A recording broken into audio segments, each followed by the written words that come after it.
A Duda, para os íntimos só, vai fazer o preparo de hoje. Boa tarde.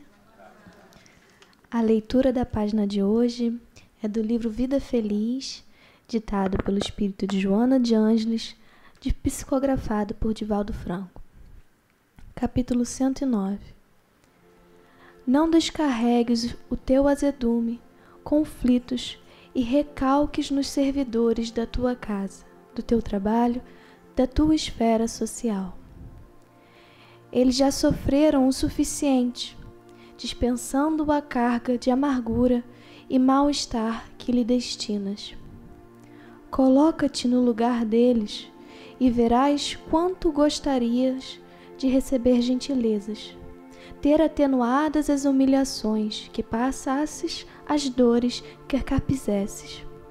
São teus irmãos carentes. Se te fazem grosserias e são rudes, educas com o silêncio e a bondade. Eles desconhecem as boas maneiras, necessitando do teu exemplo. Que tenhamos todos nós uma ótima palestra.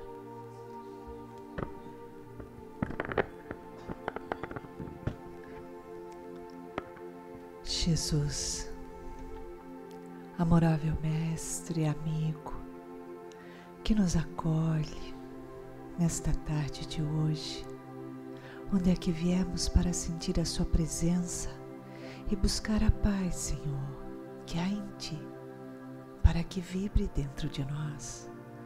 Pedimos a Ti, a Joana de Ângeles, nossa mentora amorosa, que envolva com o seu carinho e a sua inspiração nosso amigo querido Márlio Lama, nos estudos que ele preparou para trazer esses ensinamentos, para nos ampliar a consciência na tarde de hoje. Graças a Deus.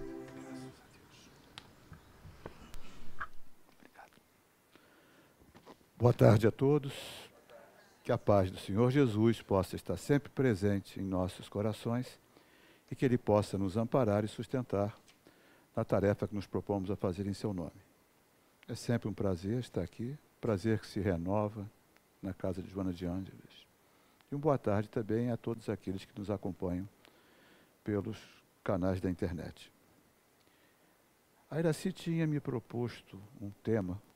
Eu sempre descubro meio que em cima da hora os temas que ela me propõe. Está ruim aqui? Alô? Estamos com som?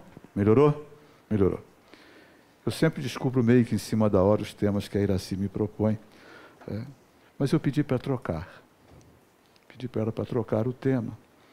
Porque eu acho que a gente vive um momento difícil no planeta. Muito difícil, muito complicado. Mas principalmente no nosso país, onde está faltando esperança, onde estamos desanimados, onde a gente vê o mundo político, o mundo econômico, esportivo, parar nas páginas policiais. Aqueles movimentos nossos de energia, de estarmos na rua, querendo um país melhor. Não importa a cor que a gente estava vestindo, não importa que a gente estava brigando por um país melhor. A gente cansou. A gente está desanimado. O país não melhorou. E a gente está desanimado. E a gente precisa parar para pensar nisso. A gente está vendo determinadas situações, determinadas posições e posturas em nome de uma liberdade que está mais chocando do que outra coisa. A gente precisa parar para pensar nisso. A gente precisa parar para pensar que ferramenta a gente tem. O que eu posso usar para me orientar, me mexer nisso, se é que a gente está preocupado com isso.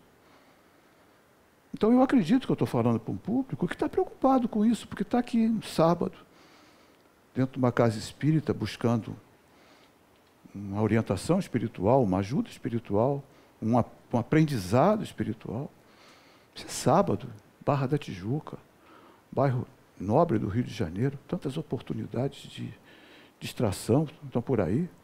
a praia linda, maravilhosa, horário de verão, ainda dá para estar na praia. Tantos shoppings, correr na praia. É difícil ser espírita no Rio de Janeiro. Eu acho muito difícil. Porque ser espírita em Cambuquira é fácil. Porque Cambuquira não tem nada para fazer. Então vamos para o centro. Mas no Rio de Janeiro é complicado. Então isso aqui é um esforço nosso. É alguma coisa que nos traz aqui, que a gente às vezes nem sabe o que foi que nos trouxe aqui. Mas foi a nossa alma, nosso espírito, que também precisa de alimento e de higiene. Porque da mesma forma que o nosso corpo precisa de alimento e de higiene, nosso espírito também precisa. Às vezes a gente não se toca que é um espírito imortal. E a gente vive a vida carnal, a vida material, com muita intensidade. E ela está complicada, porque está complicado sobreviver, está complicado ter qualidade, está complicado ter segurança. Então, e toma muito tempo da gente. E aí, muitas vezes, o nosso espírito sente a carência de alimento, de higiene. E às vezes é isso que nos traz aqui. Às vezes meio que sem querer, nem sei por que fui lá, mas fui. Foi uma necessidade nossa de buscar algo, de buscar uma informação, de buscar uma ajuda. Ajuda essa que já está há mais de 2000 anos entre nós. Uma orientação para que a gente possa fazer melhores escolhas. A formatação do nosso espírito, do nosso sistema de crenças e valores, não está realizando essa felicidade para a qual a gente foi programado. A gente tem uma programação para ser feliz. Tanto tem que a gente se movimenta nesse sentido. Tudo que a gente faz é no sentido de buscar a felicidade. O problema é que às vezes a gente define errado o que é felicidade, define mal o que é felicidade. Muitas vezes a gente confunde facilidade com felicidade, são coisas diferentes. Nem tudo que traz felicidade é de forma fácil. E nem sempre as coisas fáceis, que muitas vezes são prazerosas, realizam essa felicidade. Então a gente precisa de uma orientação, e a gente se formatou num sistema de crenças e valores que não está realizando isso, porque são os nossos valores que nos dão a motivação para as nossas ações.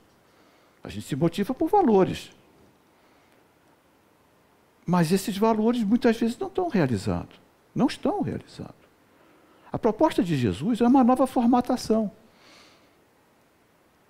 E eu falo o termo formatação porque é uma palavra do dia de hoje. Cada um de nós tem um celular. E se nós, quando compramos o celular, ele vem lá com uma formatação de fábrica. Mas na hora que a gente abre a caixa e bota para carregar, a gente já baixa os aplicativos que estão no nosso uso. Então, se nós formos comparar todos os celulares que estão aqui, cada celular está formatado diferente do outro, porque nós baixamos aplicativos diferentes, de acordo com os nossos interesses. E às vezes a gente baixa aplicativo demais e trava aquela porcaria do celular quando a gente quer usar, já reparou? Fica lento, fica difícil de usar, a gente acha que o celular é uma porcaria, mas o celular não é uma porcaria. Tem uns chinesinhos aí meio sem vergonha, mas tudo bem. Né? Mas se a gente comprou de uma marca de melhor qualidade, o celular não é uma porcaria. É que são os aplicativos que estão tornando o celular pesado demais. Então é preciso trocar esses aplicativos, ou tirar, limpar, fazer uma limpeza. A proposta de Jesus é de um novo tipo de aplicativos no nosso sistema de crenças e valores, que também é formatado com as nossas experiências, com os nossos valores. Então Jesus propõe uma nova formatação. Ele fala, olha, se você tem um aplicativo da intolerância, tira porque ele trava e coloca o da misericórdia. Se você tem um aplicativo da violência, tira porque ele trava e coloca o da mansidão. Coloca o aplicativo da justiça e ele é incompatível com o aplicativo da imposição. Seja responsável no baixar os aplicativos para o teu espírito. Porque com esses aplicativos da tolerância, da misericórdia, do olhar de bondade, do olhar de benevolência, da caridade para com o outro, do respeito, do amor, esses aplicativos vão tornar o teu celular mais rápido. As respostas que você vai ter vão ser melhores. Então, quando a gente está aqui, a doutrina espírita nos ajuda nessa formatação. Ela não é uma doutrina impositiva. Ela é uma doutrina de responsabilidade, ela é informativa. Aqui não tem uma imposição, você tem que fazer isso. Aqui tem uma informação. O que você vai fazer desta informação é um problema seu. Lembrando sempre de Jesus, que a semeadura é livre, mas a colheita é obrigatória. E se nós não estamos tendo a colheita que nós gostaríamos, é porque nós não semeamos aquilo que nós precisamos. Isso eu falo como indivíduos, mas falo como sociedade. Nossa semeadura, nossas colheitas não estão equivocadas. Nós apregoamos uma liberdade plena, principalmente a chamada liberdade de expressão, que ela invade e desrespeita a liberdade do outro. E isso é informação. Porque o que é ser livre? Existe uma liberdade plena? Eu posso fazer o que eu quero e o que eu bem entendo? Você sabe que Kardec perguntou isso? Kardec se ligou nisso. Nós temos lá na Lei de Liberdade, no Livro dos Espíritos, uma resposta, uma pergunta muito interessante. Lei de Liberdade. É uma informação. O que você vai fazer com a informação, o que eu vou fazer com a informação, é de responsabilidade minha. Está na questão 826. Em que condições poderia o homem gozar de absoluta liberdade? Absoluta liberdade. Kardec era um cientista, era um professor especializado em gramática. Então, quando ele colocava uma expressão, ele sabia exatamente o que ele estava colocando naquela expressão. Ele sabia o significado da palavra. Absoluta liberdade. Resposta dos Espíritos. Nas do eremita do deserto. Desde que juntos estejam dois homens, há entre eles direitos recíprocos, que lhes cumpre respeitar. Não mais, portanto, qualquer deles goza de liberdade absoluta. Por definição, não existe liberdade absoluta. Existem direitos do outro. Se nós formos no dicionário, na definição de liberdade, ela é muito curiosa, ela é, em resumo, o direito de agir dentro de regras ou leis pré-estabelecidas. Então, não é o direito de agir livremente do jeito que eu bem entendo. O direito de agir dentro de leis e regras pré-estabelecidas. Acho que a maioria de nós aqui deve morar em condomínio. Condomínio tem regras. Eu tenho o direito de morar dentro da minha casa, de fazer determinadas coisas, mas tem uma convenção. Convenção do condomínio. No meu condomínio tem uma piscina. Eles chamam de piscina, eu chamo de poça, porque é um negocinho desse tamanho. Mas tem lá uma poça frequentada. É um direito de todos os moradores usarem a piscina do prédio, desde que apresentem de 6 em 6 meses um atestado médico. É a regra. Não posso entrar na piscina do jeito que eu quero. E no horário. Tem um horário e tem uma regra. É preciso, para respeitar o direito da saúde do outro, eu cumpro o dever de apresentar um atestado médico semestral. Aí, o meu direito de frequentar a piscina. No meu prédio não pode pintar as portas, não pode trocar a porta dos apartamentos, nem pintar de outra cor, é tudo branco. Toda vez que tem reunião de condomínio, que é minha mulher que vai, porque eu não tenho a menor paciência para um troço desse, mas ela vai, tá? Tem gente reclamando, mas está na convenção. Você pode pintar de roxo, cor de abóbora, laranja, a tua porta pelo lado de dentro. Pelo lado de fora, a regra é essa. Nós temos uma Constituição que nos dá direitos, mas que também nos dá deveres. Para eu atravessar uma rua, para eu andar de carro na rua, tem uma sinalização de trânsito.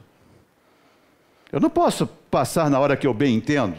Se o sinal fecha, é a regra que eu pare o carro. Tem quem desrespeite? Tem. E todo desrespeito tem uma penalidade, estabelecida pela regra. Mas as regras dos homens são imperfeitas. Os rebeldes sempre ajudaram que essas regras fossem aperfeiçoadas. Maravilha! Os rebeldes são sempre muito bem-vindos. desde que dentro das regras ele coloque as suas rebeldias. Quando nós tínhamos escravos no Brasil, era um direito ter escravos. Estava na Constituição. Os rebeldes se movimentaram num processo de pressão para a liberdade dos escravos, pressionando para a mudança da regra. Então toda regra pode ser mudada porque as nossas leis são imperfeitas.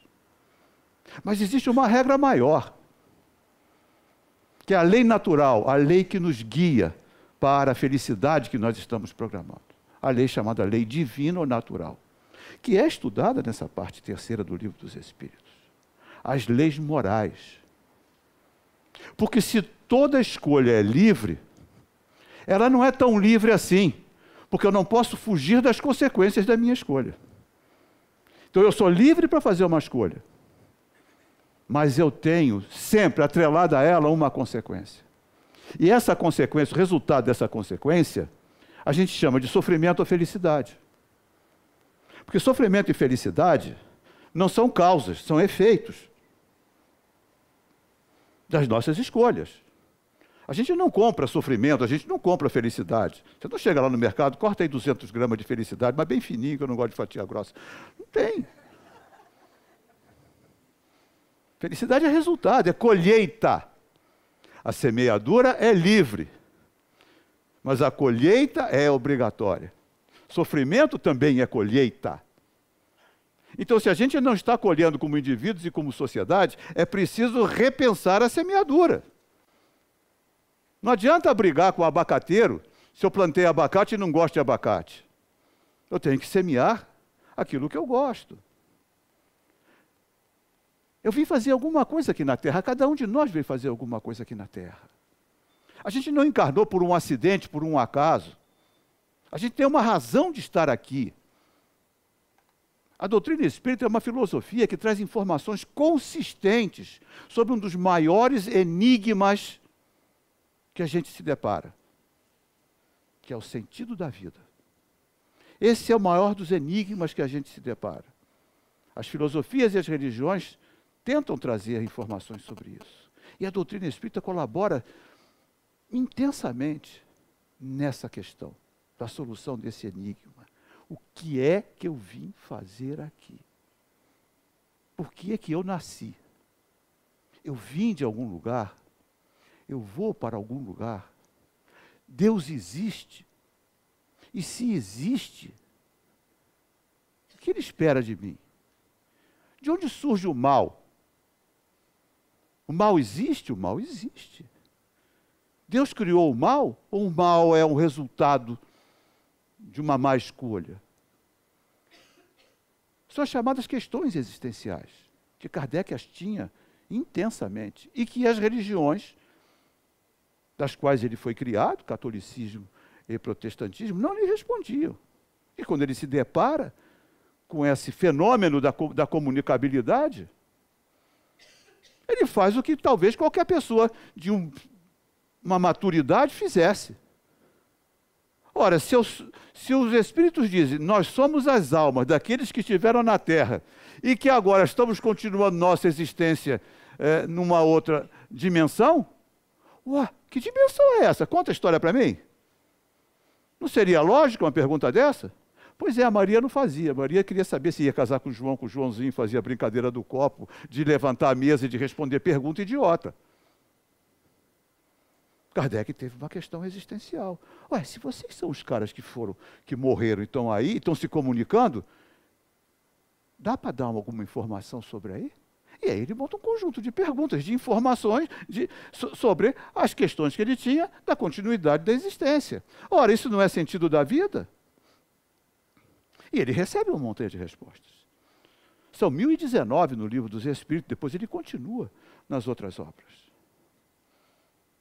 E é muito curioso porque ele fala com espíritos mestres, espíritos professores, espíritos maduros, espíritos generosíssimos, amorosíssimos,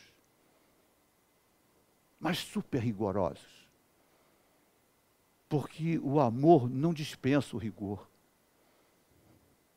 Se a gente cria um filho na permissividade, nós vamos botar na sociedade um monstro, achando que é amor.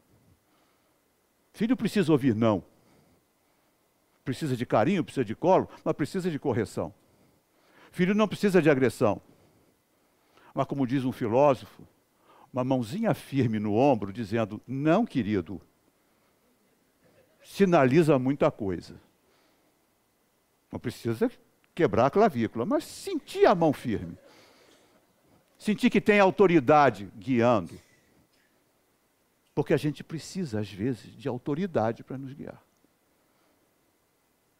De alguém que diga com autoridade, ou nos alerte com autoridade. Esse caminho que você está trilhando não vai te levar a bom lugar. Você falou de intuição, de inspiração. A gente às vezes recebe essa informação. Não vai que é fria. Já ouviram isso no ouvido?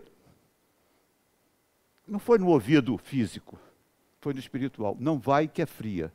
E a gente foi e era. Depois, quem, puxa, devia ter dado atenção. Então a gente veio fazer uma coisa aqui na Terra. A gente tem uma missão. A gente tem uma razão de existir. Tem um porquê. Esse porquê é sempre evolutivo. É sempre desafio de crescimento. Isso é o que nos falam os Espíritos. Este é um mundo, o mundo material é um mundo de superação, permanente superação. E no mundo de permanente superação, a dor é uma companheira permanente. PT, saudações.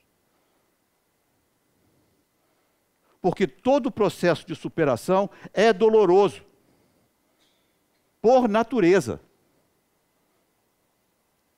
Aqui é um bairro onde muita gente gosta de fazer exercício, gosta de estar sarado, vai para a academia. Lembra do primeiro dia de academia? Doeu tudo no dia seguinte. Porque os músculos estavam parados. E quando a gente vai para o exercício, no dia seguinte os músculos reclamam, não faz isso comigo, cara. Pô, volta não. Não dá aquela vontade de não voltar? Volta não. Desiste disso. Porque é a zona de conforto, e é aquele movimento de saída da zona de conforto que sempre vai ser dolorido, porque dói. Sofrimento é diferente de dor. Sofrimento dói, mas dor não é sofrimento. Dor é resultado de um processo de superação de limitações. Qualquer atleta de ponta lida com a dor. Vai ver os pés de bailarinas, se não são todos arrebentados. Lida com a dor. Porque senão ela não vai conseguir ter a performance que ela precisa. Quantos atletas estouram músculos na busca da superação dos seus índices? Porque eles lidam no limite da dor. São os atletas físicos. Mas também tem o atletismo moral. A superação das nossas limitações morais, que também doem, porque exigem renúncia, exigem esforço, exigem um sacrifício. Sacrifício é uma palavra interessante, porque a gente considera sacrifício uma coisa ruim. E sacrifício não é uma coisa ruim. Sacrifício é uma troca. Nada além de uma troca. Quando eu não posso ter as duas coisas, eu tenho que abrir mão de uma. Eu gosto de falar de comida. Muita gente diz, você só fala de comida. Eu falo de comida porque eu gosto. Por pronto, um. Tá? Segundo, porque ninguém precisa se preocupar agora com comida. Porque ninguém vai sair preocupado agora. Mas vale para qualquer coisa. Vale para sexo, relacionamento, vale para qualquer coisa. Tá? Mas eu falo de comida. Então tem comidas que a gente gosta, que são prazerosas, mas normalmente para quem é guloso, as comidas prazerosas não são as saudáveis. Então existem dois grandes grupos. Aquilo que eu gosto e aquilo que me faz bem. Não encaixa. Não encaixa. Verde, tudo que é verde faz bem. Eu odeio comida verde. Exceto a azeitona, que é a única coisa que não faz bem. Pois é. Então, quando a gente chega lá, nos exames anuais, e o médico diz para você, tudo em cima. Triglicerídeo, colesterol, pressão, tudo em cima. Para baixar isso, você vai ter que rever a sua alimentação. Aí você escolhe. Continua no prazer ou a saúde? As duas coisas não encaixam dentro daquele padrão que eu estou acostumado. Então eu vou ter que abrir mão de um ou outro. Isso chama-se sacrifício. Se eu quero saúde, eu tenho que abrir mão do prazer da empada, da coxinha, daquelas coisas gostosas. Né? Se eu não quero saúde, se eu vou pagar para ver, eu fico ali. E depois, se eu tiver um diabetes, um problema sério de pressão, um AVC, alguma coisa do gênero, quem é o responsável? Deus, quando me viu, eu faço palestra na casa espírita e o senhor deixou acontecer? Eu vou culpar Deus. Não, foi a minha escolha. Eu não quis fazer o sacrifício. Então, sacrifício é abrir mão de algo que eu dou valor, com certeza, mas por outro que tem mais valor. Eu não posso ter os dois. Ou o prazer da comida gordurosa, indigesta, ou a saúde. E isso vale para qualquer coisa nas escolhas morais. E evoluir é abrir mão, é deixar determinadas posições, escolhas, situações por outra ou outras que, ainda que sacrificiais, sejam do meu interesse evolutivo como espírito. Porque é complicado, a gente não tem o hábito de pensar como espírito imortal. A gente pensa como ser finito. Nós estabelecemos metas até o limite da nossa existência carnal. Mas a existência carnal está associada a corpo. A existência espiritual, ela é imortal. A gente não é eterno, porque a gente tem princípio. Eterno somente Deus. A gente é imortal como espírito. Então a previsão a programação, a revisão dos valores precisa ser como espírito imortal. E esse recurso a doutrina espírita tem. Mas eu não deixo de ser um ser carnal. Eu estou aqui, eu tenho necessidades, eu preciso de motivações, eu preciso de orientação como espírito carnal. Dá para me ajudar? Tem ajuda. A gente está aqui buscando essa ajuda. E uma das ajudas mais interessantes que tem dentro da doutrina, são tantas. Pode chamar mais atenção aqui ou ali uma ou outra para nós, dependendo do nosso momento. Mas tem um espírito muito interessante. Todos são. Está no capítulo 7 do Evangelho segundo o Espiritismo. Ele dá uma mensagem muito curiosa. Ele é o espírito Ferdinando. Ele se assina como um espírito protetor. Então é daquela turma que está no suporte. O espírito protetor precisa de paciência. Ele não é um espírito instrutor. Chega, dá o recado e vai embora. Não, ele é um protetor. É aquele espírito que diz: eu avalizo a existência desse cara. É um espírito fiador. Já precisou de fiador? Muita gente aqui sim. Já pensou, já parou para pensar quando a gente precisa de um fiador, todo mundo foge? Tem que ser alguém que banque a gente? Olha, eu não confio muito em você não, mas eu vou te bancar, vou te dar uma chance. Basicamente, um espírito protetor é um espírito fiador. Então tem espíritos protetores de indivíduos, e tem espíritos protetores de grupos, e tem espíritos protetores de nações. E o nosso maior de todos os protetores, Jesus. Então ele se diz um espírito protetor. Pela mensagem, não é protetor de indivíduo. Pela mensagem, é protetor de grupo. Espírito da codificação. E ele chamou a mensagem de missão do homem inteligente na Terra. Curioso que ele não botou missão do homem na Terra. Ele colocou o inteligente. E eu vou me permitir ler para vocês, peço. Eu não consegui decorar a mensagem. Não vos orgulheis por aquilo que sabeis, porque esse saber tem limites bem estreitos no mundo que habitais. Quer dizer, ele já tira o entusiasmo da gente. Não vos orgulheis por aquilo que sabeis, porque esse saber tem limites bem estreitos no mundo que habitais. Mesmo supondo que sejais uma das sumidades desse globo, não tendes nenhuma razão para vos envaidecer. Se Deus, nos seus desígnios, vos fez nascer no meio onde pudeste desenvolver a vossa inteligência, foi por querer que a usasseis em benefício de todos. Benefício de todos. Porque é uma missão que ele vos dá, pondo em vossas mãos um instrumento com o qual podeis desenvolver ao vosso redor as inteligências retardatárias e conduzi-las a Deus. A natureza do instrumento não indica o uso que dele se deve fazer? A enxada que o jardineiro põe nas mãos do seu ajudante não indica o que ele deve cavar? E o que dirias se o trabalhador, em vez de trabalhar, erguesse a enxada para ferir o seu senhor?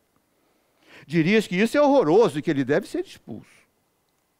Pois bem, não se passa o mesmo com aquele que serve da sua inteligência para destruir entre os seus irmãos a ideia de Deus e da providência? Não ergue contra o seu senhor a enxada que lhe foi dada para preparar o terreno? Tem ele o direito ao salário prometido ou merece, pelo contrário, ser expulso do jardim? Pois o será, não duvideis, e arrastará existências miseráveis e cheias de humilhação, até que se curve diante daquele a quem tudo deve. A inteligência é rica em méritos para o futuro, mas com a condição de ser bem empregada. Se todos os homens bem dotados se servissem dela segundo os desígnios de Deus, a tarefa dos espíritos seria fácil ao fazerem progredir a humanidade. Muitos, infelizmente, a transformaram em instrumento de orgulho e de perdição para si mesmos. O homem abusa de sua inteligência como de todas as suas faculdades, mas não lhe faltam lições, advertindo-o de que uma poderosa mão pode retirar-lhe o que ela mesma lhe deu. Ferdinando, Espírito Protetor. Eu reputo essa mensagem como uma mensagem dura, uma mensagem de um orientador espiritual que nos ama e nos quer muito bem. E um professor, um orientador, um mestre, só o é se nos ajudar a nos melhorarmos. Não fazer por nós, mas nos alertarmos. Este caminho é um caminho duro. E quando fala de inteligência, é preciso que a gente use definição do dicionário. O que é inteligência? Faculdade de compreender, conhecer e aprender. Mas é curioso que a etimologia da palavra, ela vem lá do latim. Intellectus. Intus, dentro. Legere, escolher. Então, inteligência, na sua etimologia, na sua origem, significa escolher o que vai pôr para dentro. Escolher o que vai aprender. Escolher o que quer assimilar. Kardec, em A Gênese, logo no início, quando ele trata de inteligência e instinto, ele faz uma separação de inteligência e instinto. O instinto não é raciocinado. O instinto, quando alguma coisa vem atingir os nossos olhos, a gente automaticamente fecha ou desvia. Isso é instinto. Isso não é raciocinado. E ele fala, então, ele faz uma separação de inteligência e instinto. O que ele fala? Como a inteligência se revela? Por atos voluntários, refletidos, premeditados e calculados segundo a oportunidade das circunstâncias. Então, quando eu, voluntariamente, utilizo o meu ato, refletido, premeditei e calculei, segundo a oportunidade das circunstâncias, eu estou fazendo uma escolha, sou responsável por ela, por essa escolha. Ela não é um reflexo, ela é uma ação premeditada, refletida e calculada. é que às vezes eu não consigo calcular o resultado no longo prazo, eu só calculo no curto prazo. E aí vem missão. Ele fala, missão do homem inteligente. O que é missão? Por definição, encargo, poder dado a alguém para fazer alguma coisa. É diferente de propósito. Porque propósito é projeto ou desígnio. Então, o nosso propósito de existir um espírito com inteligência, é de aperfeiçoamento, é de chegar à felicidade. É o nosso projeto. A missão é a ferramenta pela qual a gente vai chegando no nosso propósito. Missão é o que eu vim fazer para atingir, me ajudar a atingir o meu propósito, que é evoluir. Então a missão é a ferramenta. Então a missão do homem inteligente é desenvolver-se através de uma ação colaboradora para a melhora do conjunto. Essa é a nossa missão. Seja lá o que for. Não necessariamente a nossa profissão, ainda que possa ser. É aquilo que eu faço, o que eu me propus a fazer para a minha auto-melhora, e nesta auto-melhora, como espírito, colaborar para a auto-melhora do conjunto em que eu estou inserido. Essa é a nossa missão. Então a gente às vezes vê que determinadas pessoas estão dentro da missão, é muito fácil a crítica, tá? O olhar para fora. Não muito tempo atrás, nós tivemos 2 casos com 2 médicos. Achei muito curioso.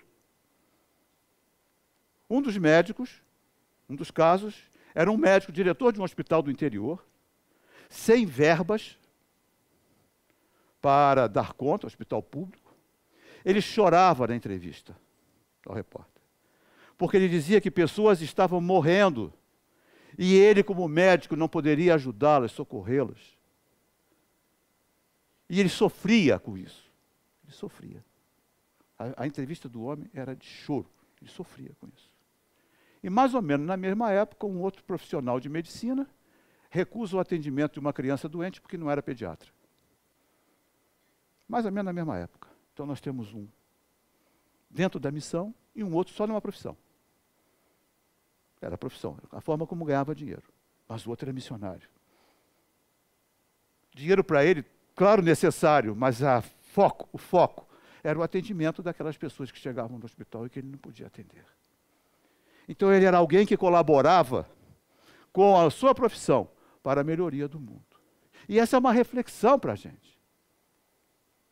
A gente precisa refletir sobre isso.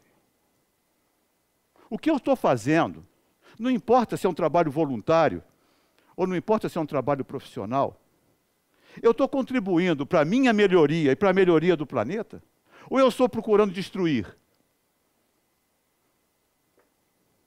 Porque há um grupo, e a Terra está sendo assediada, muito assediada, por um grupo de espíritos do mal, sintonizado com esses espíritos, que estão encarnados para destruir.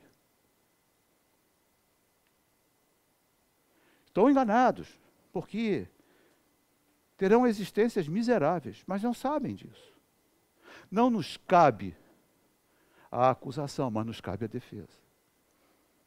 O Espiritismo é uma doutrina de tolerância, de compreensão, mas jamais de cumplicidade. Então é preciso que a gente se posicione também. Não existe liberdade plena, existe o direito, o respeito. Quando alguém desrespeita o símbolo máximo do mundo cristão, urinando num crucifixo, essa pessoa agride, não é liberdade. Sabe por que não é liberdade? Porque não tem coragem de fazer a mesma coisa com o símbolo máximo do mundo islâmico, com Maomé. Porque se fizer, no dia seguinte, vai ser enviado rapidamente para uma entrevista com Maomé. Então isso não é coragem, isso é covardia. Quando alguém não respeita ainda o direito de nossas crianças de aprenderem, de serem educadas dentro do seio familiar, essa pessoa nos agride como sociedade, como indivíduos.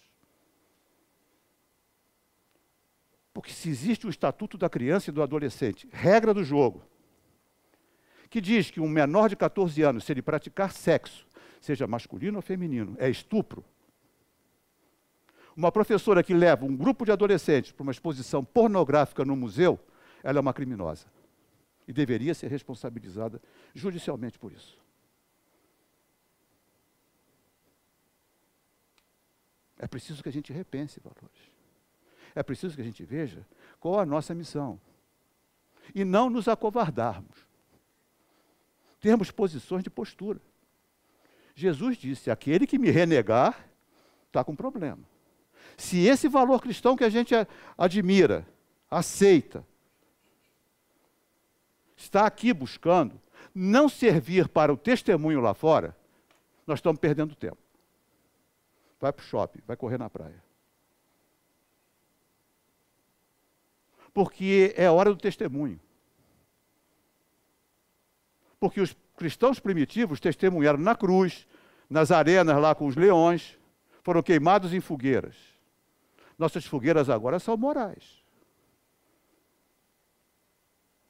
É uma hora de dizer, não, basta, eu não participo disto.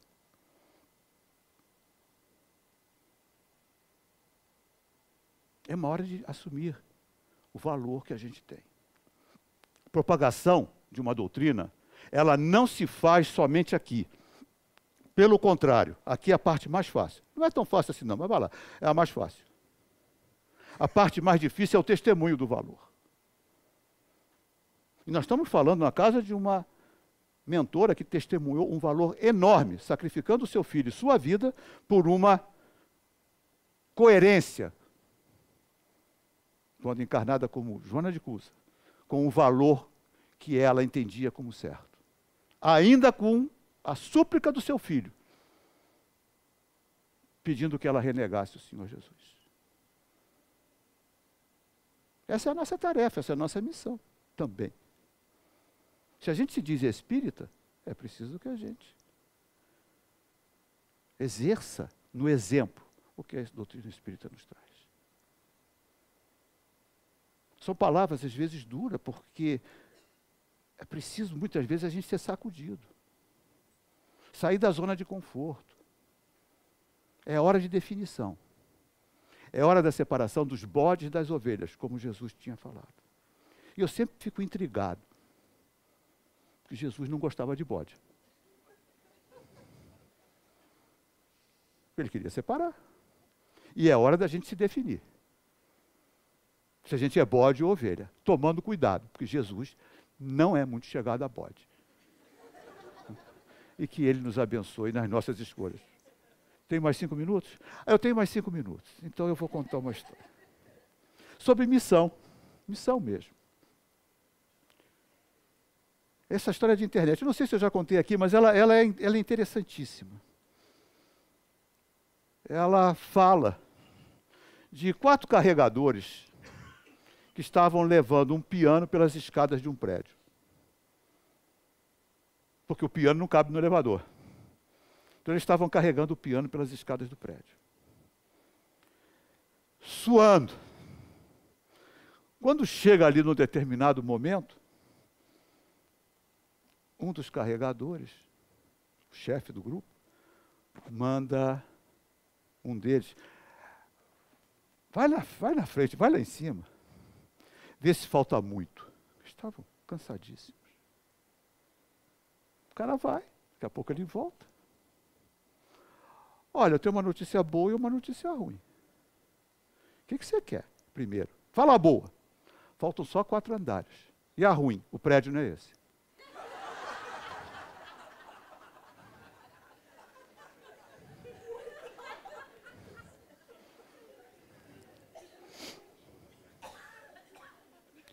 Pois é. A gente não está dispensado de carregar o piano. Encarnar é carregar um piano. E em grupo é melhor.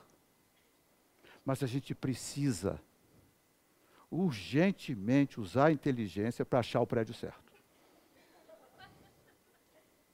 Porque senão vai ter que descer com o piano.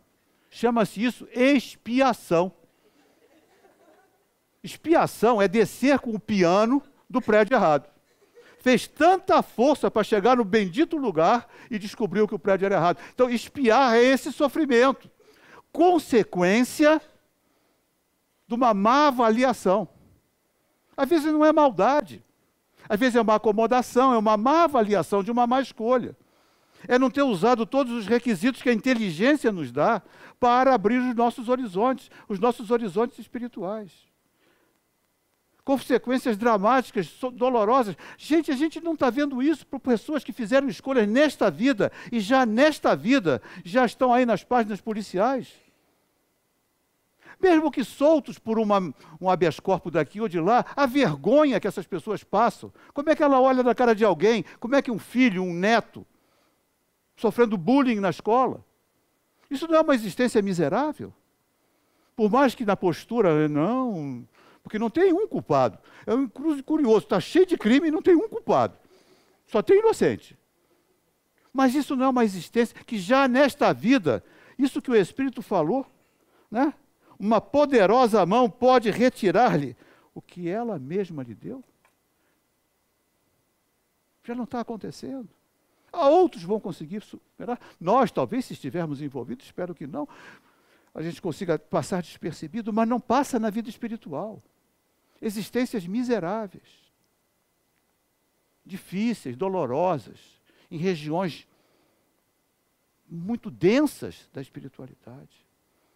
Porque nosso espírito, nosso perispírito, ele é afetado diretamente, a vibração das moléculas do nosso perispírito, que é um corpo energético, é afetada diretamente pelas nossas escolhas morais. Então, se nós temos boas escolhas, nós temos um perispírito leve.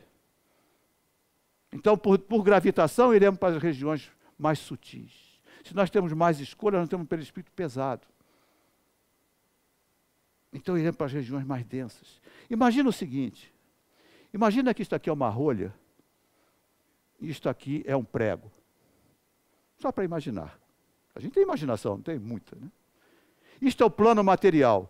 Num plano material, a rolha e o prego ficam no mesmo nível, convivem juntos, se interagem. No mundo espiritual, que é mais fluido, que é menos denso, é como se fosse a água. Qual é o prego que é a rolha? Não sei, tanto faz. Esse é o prego? Ah. No mundo espiritual, que é fluido, imaginemos a água, a rolha para cima. Porque a densidade da rolha é menor que a densidade do prego. É o bode e a ovelha. Que Jesus nos abençoe. Muita paz. Isso. Obrigado.